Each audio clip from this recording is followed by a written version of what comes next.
Doctor ಟಿವಿ9ನ ವಿಶೇಷ ನೇರ ಪ್ರಸಾರ ಕಾರ್ಯಕ್ರಮಕ್ಕೆ ಸ್ವಾಗತ. ನಾನು ಅನುಷಾ ಗೋಪಾಲ್ ಕೃಷ್ಣ.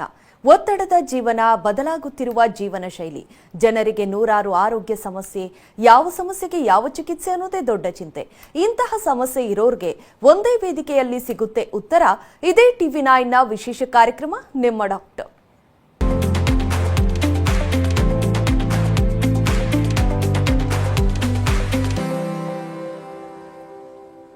ಇತ್ತೀಚಿನ ದಿನಗಳಲ್ಲಿ ಬದಲಾದ ಜೀವನ ಶೈಲಿಯಿಂದಾಗಿ ಮಧುಮೇಹದಿಂದ ಬಳಲುತ್ತಿರುವವರ ಸಂಖ್ಯೆ ಹೆಚ್ಚಾಗ್ತಾ ಇದೆ. ಒಂದು ಸಲ ಮಧುಮೇಹ ವಕ್ಕರಿಸಿಕೊಂಡ್ರೆ ಬದುಕಿನುದ್ದಕ್ಕೂ ಈ ರೋಗದ ಜೊತೆ ಜೀವನ ನಡೆಸಬೇಕಾಗುತ್ತೆ. ಹಿರಿಯರು ಕಿರಿಯರು ಎನ್ನದೇ ಈ ಕಾಯಿಲೆ ಎಲ್ಲರಲ್ಲೂ ಕಾಣಿಸ್ಕೊಳ್ತಾ ಇದೆ. ಇನ್ನು ಹೆಣ್ಣು ಮಕ್ಕಳಿಗೆ ಹೆಚ್ಚಾಗಿ ಗರ್ಭಾವಸ್ಥೆಯಲ್ಲಿ ಮಧುಮೇಹ ಕಾಣಿಸ್ಕೊಳ್ತದೆ. ಗರ್ಭಾವಸ್ಥೆಯಲ್ಲಿ ಅಧಿಕ ರಕ್ತ ಸಕ್ಕರೆ ಮಟ್ಟಗಳು ಬೆಳೆದಾಗ ಇದುವರೆಗೆ ಮಧುಮೇಹ ಹೊಂದಿರದ ಮಹಿಳೆಯರಲ್ಲೂ ಕೂಡ ಸಮಸ್ಯೆ ಆಗುವ ಸಾಧ್ಯತೆಗಳಿರುತ್ತೆ. ಹಾಗಾದ್ರೆ ಮಹಿಳೆಯರ ಆರೋಗ್ಯಕರ ಗರ್ಭಧಾರಣೆ ಮತ್ತು ಗರ್ಭಾವಸ್ಥೆಯಲ್ಲಿ ಕಾಣಿಸಿಕೊಳ್ಳುವ ಮಧುಮೇಹವನ್ನ ನಿಯಂತ್ರಿಸೋದು ಹೇಗೆ? ಇದು ಮಗು ಆರೋಗ್ಯಕ್ಕೆ ಹೇಗೆ ಪರಿಣಾಮ ಮಾಡುತ್ತೆ? ಇದಕ್ಕಿರುವ ಚಿಕಿತ್ಸೆ ಏನು? ಇದೆಲ್ಲದರ ಬಗ್ಗೆ ಮಾಹಿತಿ ಕೊಡೋದಕ್ಕೆ ಇವತ್ತು ನಮ್ಮ ಜೊತೆ ಮಿಲನ್ ಬರ್ತಿಂಗ್ ಅಂಡ್ ಫರ್ಟಿಲಿಟಿ ಸ್ಪೆಷಲಿಸ್ಟ್ ಆಸ್ಪತ್ರೆಯಲ್ಲಿ ಸೀನಿಯರ್ ಕನ್ಸಲ್ಟೆಂಟ್ ಆಗಿರುವಂತಹ ಡಾಕ್ಟರ್ ವಾರಿಣಿ ಎನ್ ಅವರಿದ್ದಾರೆ. ಬನ್ನಿ ಅವ್ರ ಜೊತೆ ಮಾತಾಡ್ಸೋಣ. ಡಾಕ್ಟರ್ ನಮಸ್ತೆ, ಕಾರ್ಯಕ್ರಮಕ್ಕೆ ಸ್ವಾಗತ. ನಮಸ್ತೆ ಡಾಕ್ಟರ್, ಇತ್ತೀಚಿನ ದಿನಗಳಲ್ಲಿ ನಾವು ನೋಡ್ತೀವಿ ಅಂದ್ರೆ ಸುಮಾರು ಜನ ಪ್ರೆಗ್ನೆನ್ಸಿ ಟೈಮಲ್ಲಿ ಹಿಂದೆ ಯಾವುದೇ ಡಯಾಬಿಟೀಸ್ ಹಿಸ್ಟ್ರಿ ಇರೋದಿಲ್ಲ, ಮತ್ತೆ ಫ್ಯಾಮಿಲಿಯಲ್ಲಿ ಕೂಡ ಯಾರಿಗೂ ಡಯಾಬಿಟೀಸ್ ಇರೋದಿಲ್ಲ. ಅಂಥವ್ರಿಗೂ ಕೂಡ ಈ ಪ್ರೆಗ್ನೆನ್ಸಿ ಟೈಮಲ್ಲಿ ಡಯಾಬಿಟೀಸ್ ಬಂದ್ಬಿಡುವಂಥದ್ದು. ಸಾಮಾನ್ಯವಾಗಿ ಮಧುಮೇಹ ಮತ್ತೆ ಈ ಪ್ರೆಗ್ನೆನ್ಸಿ ಟೈಮಲ್ಲಿ ಕಾಣಿಸ್ಕೊಳ್ಳೋದಕ್ಕೂ ಏನು ವ್ಯತ್ಯಾಸ ಇರುತ್ತೆ ಡಾಕ್ಟರ್? ಪ್ರೆಗ್ನೆನ್ಸಿನಲ್ಲಿ ಕಾಣಿಸ್ಕೊಳ್ಳೋದು ಅದು ಇನ್ಸುಲಿನ್ ಅಂತ ಒಂದು ಹಾರ್ಮೋನ್ ಇರುತ್ತೆ ನಮ್ಮ ದೇಹದಲ್ಲಿ. ಆ ಇನ್ಸುಲಿನ್ ದೇಹದಲ್ಲಿರುವ ಸಕ್ಕರೆ ಅಂಶ ಕಡಿಮೆ ಮಾಡುತ್ತೆ. ನಾವು ಆಹಾರ ತಗೊಂಡಾಗ ಆಹಾರದಲ್ಲಿ ಸಕ್ಕರೆ ಅಂಶ ಹೊರಬರುತ್ತೆ. ಆ ಹೊರಬರೋ ಸಕ್ಕರೆ ಅಂಶನ ಮೆಟಬಲೈಸ್ ಅಥವಾ ಜೀರ್ಣ ಮಾಡೋದಕ್ಕೆ ಇನ್ಸುಲಿನ್ ಎಂಬ ಹಾರ್ಮೋನ್ ಬೇಕು. ಸಾಮಾನ್ಯ ಜನರಲ್ಲಿ ಈ ಇನ್ಸುಲಿನ್ ನಾರ್ಮಲ್ ಆಗೇ ಇರುತ್ತೆ, ಆದರೆ ವಯಸ್ಸಾಗ್ತಾ ಆಗ್ತಾ ಈ ಇನ್ಸುಲಿನ್ ಕಡಿಮೆ ಆಗ್ಬೋದು. ಅಥವಾ ನಾವು ದೇಹದಲ್ಲಿ ತಗೊಳ್ಳೋ ಅಂಥ ಆಹಾರಗಳಲ್ಲಿ ಜಾಸ್ತಿ ಸಕ್ಕರೆ ಅಂಶ ಇದ್ದರೆ ಇನ್ಸುಲಿನ್ ಸರಿಯಾಗಿ ಕೆಲಸ ಮಾಡೋದಿಲ್ಲ. ಆವಾಗಲೂ ಜಾಸ್ತಿ ಸಕ್ಕರೆ ಅಂಶ ರಕ್ತದಲ್ಲಿ ಬರುತ್ತೆ. ಅದನ್ನು ನಾವು ಮಧುಮೇಹ ಅಂತ ಕರಿತೀವಿ. ಆದರೆ ಗರ್ಭಿಣಿಯರಲ್ಲಿ ಸಾಕಷ್ಟು ಹಾರ್ಮೋನ್ಗಳು ಬರುತ್ತೆ. ಆ ಎಲ್ಲ ಹಾರ್ಮೋನ್ಗಳಲ್ಲಿ ಕೆಲವು ಹಾರ್ಮೋನ್ಗಳು ಇನ್ಸುಲಿನ್ನ ಬ್ಲಾಕ್ ಮಾಡುತ್ತೆ. ಹೀಗಾಗಿ ಅವರಿಗೆ ಮಧುಮೇಹ ಬರೋ ಸಾಧ್ಯತೆಗಳು ಜಾಸ್ತಿ ಇರುತ್ತೆ. ಓಕೆ ಡಾಕ್ಟರ್, ಇನ್ನು ಸಾಮಾನ್ಯವಾಗಿ ಟೈಪ್ 1 ಟೈಪ್ 2 ಡಯಾಬಿಟೀಸ್ ಅಂತೆಲ್ಲ ನಾವು ಹೇಳ್ತೀವಿ. ಇನ್ನು ಈ ಪ್ರೆಗ್ನೆನ್ಸಿ ಟೈಮಲ್ಲಿ ಕಾಣಿಸ್ಕೊಳ್ಳುವಂತಹ ಡಯಾಬಿಟೀಸ್, ಅದರಲ್ಲೂ ಏನಾದರೂ ವಿಧಗಳಿದೆಯಾ ಅಂತ? ಹೌದು, ಇದರಲ್ಲಿ ನೀವು ಹೇಳಿದಾಗೆ ಟೈಪ್ 1 ಟೈಪ್ 2 ಅವರು ಗರ್ಭಿಣಿ ಆಗೋಕ್ಕೆ ಮುಂಚೆನೇ ಡಯಾಬಿಟಿಕ್ ಆಗಿರ್ತಾರೆ. ಅಂಥವ್ರನ್ನ ನಾವು ಪ್ರೀ ಎಕ್ಸಿಸ್ಟಿಂಗ್ ಡಯಾಬಿಟಿಕ್ಸ್ ಅಂತ ಕರಿತೀವಿ. ಟೈಪ್ 1 ಅಂದರೆ ತುಂಬ ಚಿಕ್ಕಂದಿನಿಂದಾನೇ ಡಯಾಬಿಟಿಸ್ ಶುರುವಾಗಿ ಅವರು ಇನ್ಸುಲಿನ್ ಮೇಲೆ ಇರ್ತಾರೆ. ಟೈಪ್ 2 ಅಂದರೆ ಸ್ವಲ್ಪ ವಯಸ್ಕರು ಆದಾಗ ಬರುವಂಥ ಡಯಾಬಿಟಿಸ್, ಅದು ಟ್ಯಾಬ್ಲೆಟ್ಸ್ ಇರ್ಬೋದು ಅಥವಾ ಇನ್ಸುಲಿನ್ ತಗೊಳ್ತಾ ಇರ್ಬೋದು. ಆದರೆ ಗರ್ಭಿಣಿಯರಲ್ಲಿ ಮೊದಲನೇ ಸಲ ಕಾಣಿಸ್ಕೊಳ್ಳುವಂಥ ಡಯಾಬಿಟಿಸ್ಗೆ ನಾವು ಜೆಸ್ಟೇಷನಲ್ ಡಯಾಬಿಟಿಸ್ ಮೆಲೈಟಸ್ ಅಥವಾ GDM ಅಂತ ಕರಿತೀವಿ. 90% ಹೆಣ್ಮಕ್ಳು ಗರ್ಭಿಣಿಯರು GDM ಅಂತಾನೆ ಬಳಲೋದು. 10% ಮಾತ್ರ pre existing diabetes. Okay doctor, ಇನ್ನು ಅಂದರೆ ಜೆಸ್ಟೇಷನಲ್ ಡಯಾಬಿಟೀಸ್ ಅಂತ ನೀವು ಏನು ಹೇಳಿದ್ರಿ, ಇದು ಡೆವಲಪ್ ಆದರೆ ಅದು ಪ್ರೆಗ್ನೆನ್ಸಿ ಟೈಮಲ್ಲಿ ಮೊದಲೇ ಅದು ಸೂಕ್ಷ್ಮವಾದ ಒಂದು ಪೀರಿಯಡ್ ಅಂತ ಹೇಳ್ಬೋದು. ಆ ಸಮಯದಲ್ಲಿ ಆರೋಗ್ಯದ ಮೇಲೆ ಅದು ಪರಿಣಾಮ ಬೀರುತ್ತೆ, ಮತ್ತು ಅದು ಎಷ್ಟು ರಿಸ್ಕಿ ಆಗಿರುತ್ತೆ ಪ್ರೆಗ್ನೆನ್ಸಿ ವಿಚಾರದಲ್ಲಿ ಅಂತ? ತುಂಬ ಸಾಕಷ್ಟು ದುಷ್ಪರಿಣಾಮಗಳು ಬೀರುತ್ತೆ. ತಾಯಿ ಮೇಲೂ ಇರ್ಬೋದು, ಮಗುವಿನ ಮೇಲೂ ಇರ್ಬೋದು. ಮೊದಲು ತಾಯಿ ಮೇಲೆ ನೋಡಿದ್ರೆ ಅವರಿಗೆ ಸಾಮಾನ್ಯ ಜನರಿಗಿಂತ ಗರ್ಭಪಾತ ಆಗುವಂಥ ಚಾನ್ಸಸ್ ಜಾಸ್ತಿ ಇರುತ್ತೆ. ಆಮೇಲೆ ಪ್ರಿಮೆಚೂರ್ ಡೆಲಿವರಿ ಆಗೋದ್ರಿಂದ ಮಗು ICUಗೆ ಹೋಗೋ ಸಾಧ್ಯತೆಗಳು ಜಾಸ್ತಿ ಆಗುತ್ತೆ. ಇವರಿಗೆ ಇನ್ನು BP ಬರುವಂಥ ಸಾಧ್ಯತೆಗಳು ಇರುತ್ತೆ. BP ಮತ್ತು ಬ್ಲಡ್ ಶುಗರ್ ಎರಡೂ ಸೇರಿದ್ರೆ ತುಂಬ ಕ್ರಿಟಿಕಲ್. ಇದು ತುಂಬ ಹೈ ರಿಸ್ಕ್ ಕೇಸ್ ಆಗುತ್ತೆ. ಇದರಿಂದಾಗಿ ಬೇರೆ ಬೇರೆ ಕಾನ್ಸಿಕ್ವೆನ್ಸಸ್ ಇರುತ್ತೆ. ಆಮೇಲೆ ಮಗು ಹೇಗೆ ಬೆಳೆಯುತ್ತೆ ಅದ್ರ ಮೇಲೂ ಪರಿಣಾಮ ಬೀಳುತ್ತೆ. ಕೆಲವು ಸಲ ಶುಗರ್ ಜಾಸ್ತಿ ಇರೋದ್ರಿಂದ ಮಗು ಬಹಳಷ್ಟು ದೊಡ್ಡದಾಗಿ ಬೆಳಿಬೋದು, ಅಥವಾ ಮಗು ಆರೋಗ್ಯ ಅಥವಾ ಮಗುವಿನ ಬೆಳವಣಿಗೆ ಕುಂಠಿತವಾಗ್ಬೋದು. ಅದನ್ನು ನಾವು ಗ್ರೋತ್ ರಿಸ್ಟ್ರಿಕ್ಷನ್ ಅಂತ ಕರಿತೀವಿ. ತುಂಬ ಏರ್ಪೇರ್ ಆಯಿತು ಶುಗರು ಅಂದರೆ ಮಗು ಗರ್ಭದಲ್ಲೇ ಸಾವಪ್ಪೋದು, ಅಂದರೆ ಇಂಟ್ರಾಯುಟ್ರೈನ್ ಡೆತ್ ಅಂತಲೂ ಅದು ಆಗೋ ಸಾಧ್ಯತೆ ಇರುತ್ತೆ. ಇದೆಲ್ಲ ತಾಯಿ ಮೇಲೆ ದುಷ್ಪರಿಣಾಮಗಳು. ಮಗುವಿನ ಮೇಲೂ ಗರ್ಭಾವಸ್ಥೆಯಲ್ಲಿ ಜಾಸ್ತಿ ದುಷ್ಪರಿಣಾಮಗಳಿರುತ್ತೆ. ಮೊದಲನೇದು ಅದು ಮಗು ಅಬ್ನಾರ್ಮಾಲಿಟಿ ಆಗೋ ಸಾಧ್ಯತೆ ಇರುತ್ತೆ. ಅಬ್ನಾರ್ಮಾಲಿಟೀಸ್ ಅಂತ ಅಂದರೆ ಅದು ಬ್ರೈನ್ಗೆ ಸಂಬಂಧಪಟ್ಟದ್ದಿರ್ಬೋದು, ಸ್ಪೈನಲ್ ಕಾರ್ಡ್, ಕಿಡ್ನಿ, ಆಮೇಲೆ ಹಾರ್ಟ್, ಇಂಥ ಅಬ್ನಾರ್ಮಾಲಿಟಿ ಆಗೋ ಸಾಧ್ಯತೆ ಇರುತ್ತೆ. ಆಮೇಲೆ ಪ್ರಿಮೆಚೂರ್ ಡೆಲಿವರಿ ಆಗೋ ಸಾಧ್ಯತೆಯೂ ಇರೋದ್ರಿಂದ ಅದು ICUಗೆ ಹೋಗೋ ಸಾಧ್ಯತೆಯೂ ಇರುತ್ತೆ. ಡಾಕ್ಟರ್, ಇನ್ನು ಸಾಮಾನ್ಯವಾಗಿ ಡಯಾಬಿಟೀಸ್ ಅಂದಾಗ ಎಲ್ಲರೂ ಕೂಡ ಹೋಗಿ ರೆಗ್ಯುಲರ್ ಆಗಿ ಚೆಕಪ್ ಮಾಡಿಸ್ಕೊಳ್ಳೋದಿಲ್ಲ. ಏನಾದರೂ ಸಿವಿಯರ್ ಸಿಂಪ್ಟಮ್ಸ್ ಕಾಣಿಸಿದಾಗ ಚೆಕ್ ಮಾಡಿಸ್ಕೊಳ್ತಾರೆ. ಅಂಥದ್ರಲ್ಲಿ ಪ್ರೆಗ್ನೆನ್ಸಿಯಲ್ಲೂ ಕೂಡ ಅಷ್ಟೇ. ಈಗ ಸಾಮಾನ್ಯವಾಗಿ ಎಲ್ರಿಗೂ ಕೂಡ ಬರುತ್ತಾ ಇದು ಅಂದರೆ ಕಂಪಲ್ಸರಿ ಎಲ್ಲ ಪ್ರೆಗ್ನೆಂಟ್ ವುಮೆನ್ಗೂ ಬರುವಂಥದ್ದ, ಇದನ್ನು ಹೇಗೆ ಡಯಾಗ್ನೋಸ್ ಮಾಡಲಾಗುತ್ತೆ ಡಾಕ್ಟರ್ ಅಂತ? ಎಲ್ಲರಿಗೂ ಬರೋ ಅಂಥದ್ದು ಅಂತಲ್ಲ, ಆದರೆ ನೀವು ಹೇಳಿದ ಹಾಗೆ ಇತ್ತೀಚಿನ ದಿನಗಳಲ್ಲಿ ಡಯಾಬಿಟಿಕ್ಸ್ ಸಂಖ್ಯೆ ಜಾಸ್ತಿ ಆಗ್ತಾ ಇದೆ. ಇಂಡಿಯಾನ ಕ್ಯಾಪಿಟಲ್ ಆಫ್ ಡಯಾಬಿಟೀಸ್ ಅಂತ ಕರೀತಾರೆ. ಪ್ರಪಂಚಾದ್ಯಂತ ಜಾಸ್ತಿ ಆಗ್ತಾ ಇದ್ರು, ಇಂಡಿಯಾನಲ್ಲಿ ಬಹಳಷ್ಟು ಜಾಸ್ತಿ ಆಗ್ತಾ ಇದೆ. 2021 ಸಮೀಕ್ಷೆ ಪ್ರಕಾರ ನಮ್ಮ ದೇಶದಲ್ಲಿ 72 ಮಿಲಿಯನ್ ಇದ್ರು ಡಯಾಬಿಟಿಕ್ಸ್. ಇದೇ ಸಮೀಕ್ಷೆ ಪ್ರಕಾರ 2045ಗೆ ಈ ಸಂಖ್ಯೆ 125 ಮಿಲಿಯನ್, 125 ಮಿಲಿಯನ್ ಅಷ್ಟು ಜಾಸ್ತಿ ಆಗೋ ಸಾಧ್ಯತೆ ಇದೆ. ಇದೇ ಪ್ರಮಾಣದಲ್ಲಿ ಗರ್ಭಾವಸ್ಥೆಯಲ್ಲಿ ಬರುವಂಥ ಮಧುಮೇಹನೂ ಜಾಸ್ತಿ ಆಗುತ್ತೆ. ಸೊ ಹೇಗೆ ಕಂಡುಹಿಡಿಯೋದು ಈ ಹೆಣ್ಮಕ್ಳನ್ನು ಅಂದರೆ, ನಮಗೆ ಯೂನಿವರ್ಸಲ್ ಸ್ಕ್ರೀನಿಂಗ್ ಅಂತ ಗೌರ್ಮೆಂಟ್ ಆಫ್ ಇಂಡಿಯಾ ಒಂದು ಪ್ರೋಟೋಕಾಲ್ ಕೊಟ್ಟಿದ್ದಾರೆ. ಅದು ಡಿಪ್ಸಿ ಗೈಡ್ಲೈನ್ ಅಂತ ಕರಿತೀವಿ. ಅದ್ರ ಪ್ರಕಾರ ನಾವು ಯಾರು ಮೊದಲನೇ ಸಲ ಆಸ್ಪತ್ರೆಗೆ ಬರ್ತಾರೆ ಗರ್ಭಿಣಿ ಅಂತ ಕನ್ಫರ್ಮೇಷನ್ ಆದಮೇಲೆ, ಅವರು ಊಟ ತಿಂದಿರಲಿ, ಊಟ ಖಾಲಿ ಹೊಟ್ಟೆನಲ್ಲಿ ಬಂದಿರಲಿ, ಏನಾದರೂ ಆಗಿರಲಿ, ಅವರಿಗೆ 75 ಗ್ರಾಮ್ ಅಷ್ಟು ಗ್ಲೂಕೋಸು ನೀರಲ್ಲಿ ಕಲಿಸ್ಬಿಟ್ಟು ಕೊಡ್ತೀವಿ. 2 ಅವರ್ಸ್ ಆದ ನಂತರ ಅದನ್ನು ಚೆಕ್ ಮಾಡ್ತೀವಿ. ಸೊ ಇದು universal screening, oral glucose tolerance test, OGTT ಅಂತ ಕರಿತೀವಿ. 140ಕ್ಕಿಂತ ಜಾಸ್ತಿ ಬಂದರೆ ಶುಗರು, ಅವರಿಗೆ GDM ಅಥವಾ ಗರ್ಭಾವಸ್ಥೆಯಲ್ಲಿ ಬಂದಂಥ ಮಧುಮೇಹ ಅಂತ ಕರಿತೀವಿ.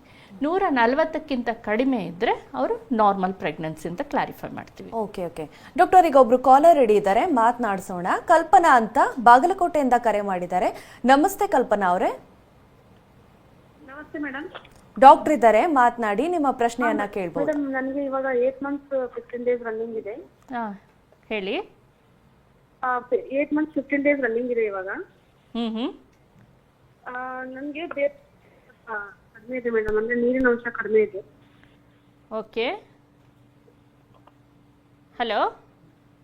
ಹಾ ಮೇಡಮ್, ಕೇಳಿಸ್ತಿದೆಯಾ? ಹಾ, ಕೇಳಿಸ್ತಾ ಇದೆ, ಹೇಳಿಮ್ಮ. ಓಕೆ.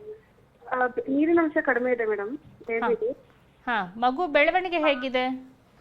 ಬೆಳವಣಿಗೆ 2 kg ಮೇಲೆ 143 ಗ್ರಾಮ್ ಇದೆ ಮೇಡಮ್, ಬೇಬಿ ವೇಟ್. ಓಕೆ. ಹಾ, ನೀರಿನ ಅಂಶ ಕಡಿಮೆ ಇದೆ ಮೇಡಮ್, ಅದಕ್ಕೆ ಏನಾದರೂ ಪ್ರಾಬ್ಲಮ್ ಆಗ್ಬೋದಾ ಏನು? ನಿಮಗೆ BP ಏನಾದರೂ ಇದೆಯಮ್ಮ? BP ಆ ಥರ ಏನೂ ಇಲ್ಲ ಮೇಡಮ್, ಎಲ್ಲ ನಾರ್ಮಲ್ ಇದೆ. ಬೇರೆ ಎಲ್ಲ ನಾರ್ಮಲ್ ಇದೆ. ನಿಮ್ಮ ತೂಕ ಸರಿ ಪ್ರಮಾಣದಲ್ಲಿ ಜಾಸ್ತಿ ಆಗಿದೆಯಾ ಪ್ರೆಗ್ನೆನ್ಸಿನಲ್ಲಿ? ಜಾಸ್ತಿ ಆಗಿದೆ, 60 kg ಇದೆ ಮೇಡಮ್ ಇವಾಗ ವೇಟ್. ಓಕೆ. ಹಾಂ, ನೀವು ಶುರು ಆದಾಗ ಎಷ್ಟಿತ್ತು? ಹೇಳಿ ಮೇಡಮ್. ನೀವು ಶುರು ಆದಾಗ ಎಷ್ಟಿತ್ತು? ಶುರು ಆದಾಗ 51, 52 ಇತ್ತು ಮೇಡಮ್ ನಮ್ದು. ಓಕೆ. ನೀರಿನ ಪ್ರಮಾಣ ಕಡಿಮೆ ಆಗೋಕ್ಕೆ ಸಾಕಷ್ಟು ಕಾರಣಗಳಿರುತ್ತಮ್ಮ. ಅದರಲ್ಲಿ ಮೊದಲನೇದು, ಮಗುವರೆಗೂ ರಕ್ತ ಚಲನೆ ಸರಿಯಾಗಿ ಹೋಗ್ತಾ ಇದೆಯಾ ಅಂತ ನೋಡಬೇಕಾಗುತ್ತೆ. ಸ್ಕ್ಯಾನಿಂಗಲ್ಲಿ ಅದಕ್ಕೆ ಡಾಪ್ಲರ್ ಟೆಸ್ಟ್ ಅಂತ ನೋಡ್ತಾರೆ. ಅದರಲ್ಲಿ ನೋಡಿಬಿಟ್ಟು ರಕ್ತ ಪ್ರಮಾಣ ಸರಿಗೆ ಹೋಗ್ತಾ ಇದ್ದರೆ ಪರವಾಗಿಲ್ಲ, ಇಲ್ಲ ಅಂದರೆ ನಿಮಗೆ ಬೇರೆ ಔಷಧಿ ಕೊಡಬೇಕಾಗುತ್ತೆ ನೀರಿನ ಪ್ರಮಾಣ ಜಾಸ್ತಿ ಮಾಡಲಿಕ್ಕೋಸ್ಕರ. ಹಾಗೇನೆ ಈ ನೀರಿನ ಪ್ರಮಾಣ ಅಷ್ಟೇ ಇದೆಯಾ, ಕಡಿಮೆ ಆಗ್ತಾ ಇದೆಯಾ, ಮಗು ಬೆಳವಣಿಗೆ ಮೇಲೆ ಅದರದ್ದು ಎಫೆಕ್ಟ್ ಏನಾದರೂ ಬೀಳ್ತಾ ಇದೆಯಾ ಅಂತ ನೋಡೋಕ್ಕೆ ಒಂದು 15 ದಿನಕ್ಕೆ ಒಂದ್ಸಲ ಸ್ಕ್ಯಾನಿಂಗ್ ಮಾಡಬೇಕಾಗುತ್ತಮ್ಮ.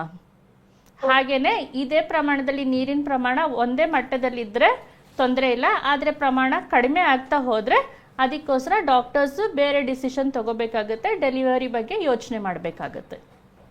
ಎಸ್, ಧನ್ಯವಾದ ಕಲ್ಪನಾ ಅವರೇ ಕರೆ ಮಾಡಿದ್ದಕ್ಕೆ. ಎಸ್ ಡಾಕ್ಟರ್, ಈಗ ಸಾಮಾನ್ಯವಾಗಿ ಗರ್ಭಾವಸ್ಥೆ ಅಂದರೆ ಆರೋಗ್ಯದಲ್ಲಿ ಏರುಪೇರಾಗೋದು ಸಾಮಾನ್ಯ. ತೂಕ ಹೆಚ್ಚು ಕಡಿಮೆ ಆಗಿರ್ಬೋದು, ಅತಿಯಾಗಿ ಸುಸ್ತಾಗೋದಾಗಿರಬಹುದು, ಗರ್ಭಾವಸ್ಥೆಯಲ್ಲಿ ಆಗ್ತಾ ಇರುತ್ತೆ. ಇನ್ನು ಡಾಕ್ಟರ್, ಅಂದರೆ ಈಗ ಡಯಾಬಿಟೀಸ್ ಇದ್ದರೆ ಆ ಸಿಂಪ್ಟಮ್ಸ್ಗೂ ಇದಕ್ಕೂ ವ್ಯತ್ಯಾಸ ಹೇಗೆ ಗೊತ್ತಾಗುತ್ತೆ ಅನ್ನುವಂಥದ್ದು? ಇದೇ ನಮಗೆ ಕ್ವೈಟ್ ಚಾಲೆಂಜಿಂಗ್ ಯಾವಾಗ್ಲೂ. ಯಾಕಂದರೆ ಅವರು ಪ್ರೆಗ್ನೆನ್ಸಿ ಅಂತ ಬಂದಾಗಲೇ ಸುಸ್ತಾಗುತ್ತೆ, ಮೈಕೈ ನೋವಿರುತ್ತೆ, ತುಂಬ ಹಶ್ವಾಗುತ್ತೆ, ತುಂಬ ನೀರಡಿಕೆ ಆಗುತ್ತೆ, ಈ ಥರ ಎಲ್ಲ ಹೇಳ್ತಾರೆ. ಅಂಥ ಕಂಪ್ಲೇಂಟ್ಸಿಂದ ಬಂದಿದ್ದ ಪ್ರೆಗ್ನೆಂಟ್ ವಿಮೆನ್ನ ನಾವು ಫಸ್ಟು ಬ್ಲಡ್ ಶುಗರ್ ಟೆಸ್ಟ್ ಮಾಡ್ಸೋಕ್ಕೆ ಹೇಳ್ತೀವಿ. ಬ್ಲಡ್ ಶುಗರ್ ಅದೇ ನಾನು ಹಿಂಗೆ ಹೇಳ್ದಂಗೆ OGTT ಮಾಡಿಸ್ತೀವಿ. ಅದು ನಾರ್ಮಲ್ ಬಂದರೆ ಇದು ಪ್ರೆಗ್ನೆನ್ಸಿಯಿಂದ ಬರ್ತಾ ಇರುವಂಥ ಲಕ್ಷಣಗಳು. ಅದು ಅಬ್ನಾರ್ಮಲ್ ಬಂದರೆ ಅವ್ರದ್ದು ಡಯಾಬಿಟಿಕ್ಕಿಂದ ಬರ್ತಾ ಇರುವಂಥ ಲಕ್ಷಣಗಳು. ಸೊ ಬ್ಲಡ್ ಟೆಸ್ಟು ಕಂಪಲ್ಸರಿ ಆಗುತ್ತೆ ಎಲ್ಲರಿಗೂ. ಎಸ್ ಡಾಕ್ಟರ್, ಈಗ ಇನ್ನೊಬ್ರು ಕಾಲರ್ ರೆಡಿ ಇದ್ದಾರೆ, ಮಾತನಾಡಿಸೋಣ. ರಾಜು ಅಂತ ಅರಕಲ್ಗೂಡಿಂದ ಕರೆ ಮಾಡಿದ್ದಾರೆ. ನಮಸ್ತೆ ರಾಜು ಅವರೇ. ನಮಸ್ಕಾರ. ಡಾಕ್ಟರ್ ಇದ್ದಾರೆ, ಮಾತನಾಡಿ, ನಿಮ್ಮ ಪ್ರಶ್ನೆಯನ್ನ ಕೇಳಬಹುದು. ಹೇಳಿ. ಮಧುಮೇಹ ಇದು ಶುಗರ್ ಪೂರ್ತಿ ಹೋಗಕ್ಕೆ ಇದು ಮಾಡ್ಬೋದು? ಹೇಳಿ, ಇನ್ನೊಂದ್ಸಲ ಹೇಳಿ. ಶುಗರು ಹಾಂ, ಫುಲ್ ಕಂಟ್ರೋಲ್ ಆಗುತ್ತಾ? ಕಂಟ್ರೋಲ್ ಆಗುತ್ತೆ. ಏನು ಅಂದರೆ ಆಹಾರ ಪದ್ಧತಿನಲ್ಲಿ ವ್ಯತ್ಯಾಸಗಳು ಮಾಡ್ಕೋಬೇಕು, ಜೊತೆಗೆ ಎಕ್ಸಸೈಸ್ ಮಾಡಬೇಕು.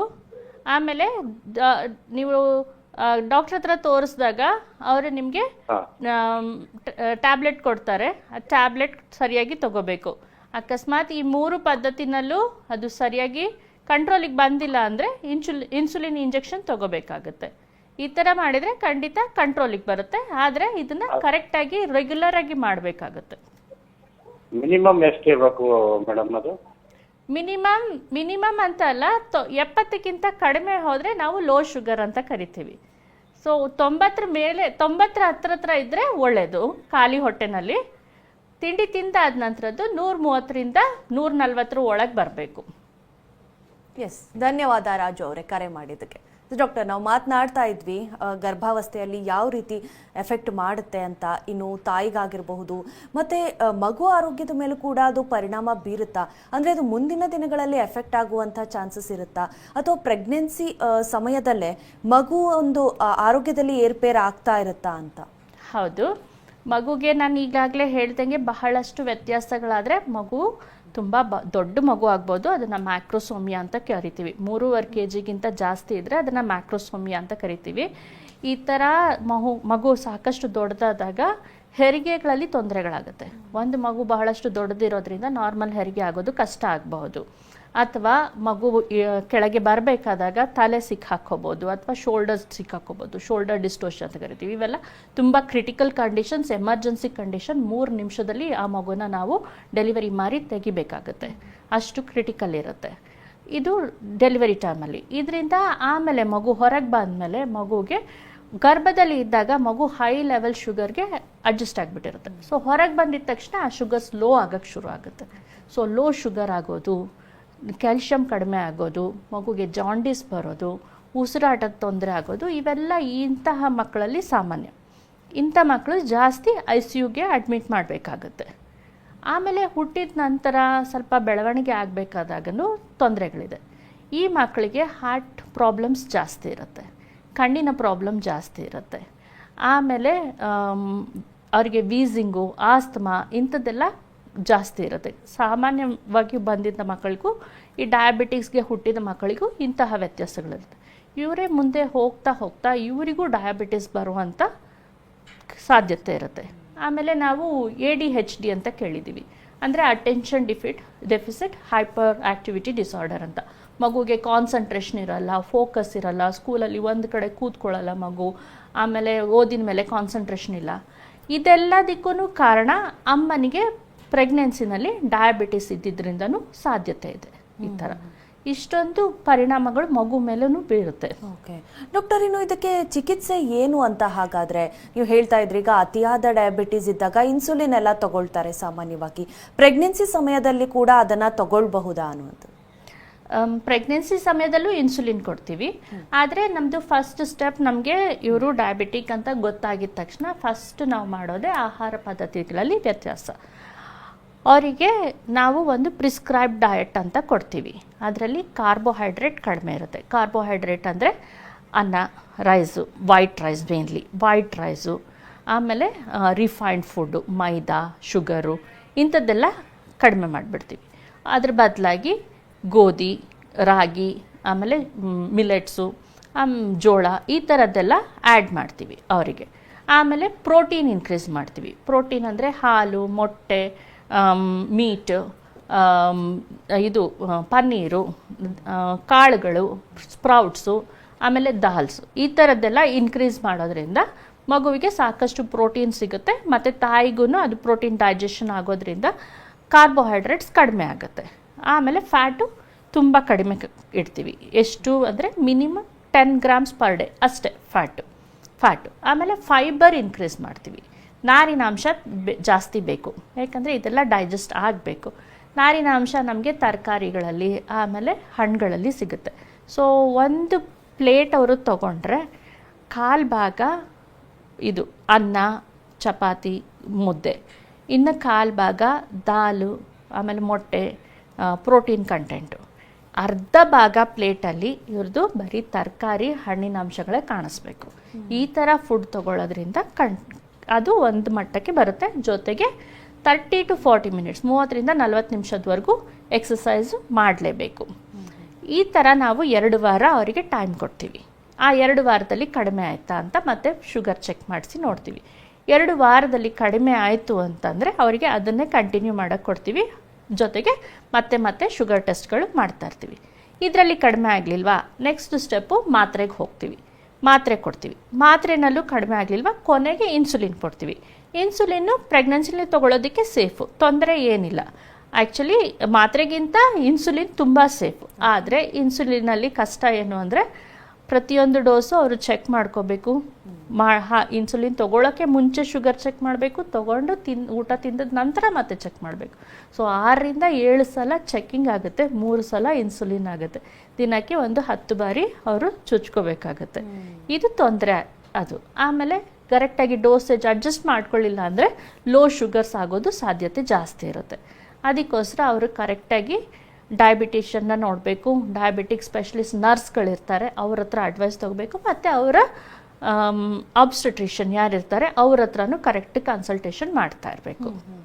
ಓಕೆ ಡಾಕ್ಟರ್, ಒಂದ್ಸಲ ಮಧುಮೇಹ ಬಂದರೆ ಅದು ಕಂಪ್ಲೀಟಾಗಿ ರಿವರ್ಸ್ ಆಗುತ್ತಾ? ಅದರ ಚಾನ್ಸಸ್ ಕಡಿಮೆ. ಅದನ್ನು ಮ್ಯಾನೇಜ್ ಹೇಗೆ ಮಾಡೋದು ಅನ್ನೋ ಪ್ರಶ್ನೆ ಇರುತ್ತೆ. ನಮ್ಮ ಕಾಲರ್ ಕೂಡ ಅದನ್ನೇ ಕೇಳ್ತಾ ಇದ್ರು. ಇನ್ನು ಈ ರೀತಿ ಗರ್ಭಾವಸ್ಥೆಯಲ್ಲಿ ಬಂದಂತಹ ಮಧುಮೇಹ ಡಾಕ್ಟರ್, ಅದು ಕೂಡ ಪರ್ಮನೆಂಟ್ ಆಗಿ ಉಳಿಯುತ್ತಾ? ಅಂದರೆ ನಾರ್ಮಲ್ ಏನು ಮಧುಮೇಹ ಕಂಡೀಷನ್ ಇರುತ್ತೆ ಅದಾಗಿ ಪರಿಣಮಿಸುತ್ತಾ, ಅಥವಾ ಪ್ರೆಗ್ನೆನ್ಸಿ ಪೀರಿಯಡ್ ಪಾಸ್ ಆಗ್ತಿದ್ದಂಗೆ ಅದು ಹೊರಟೋಗುತ್ತಾ?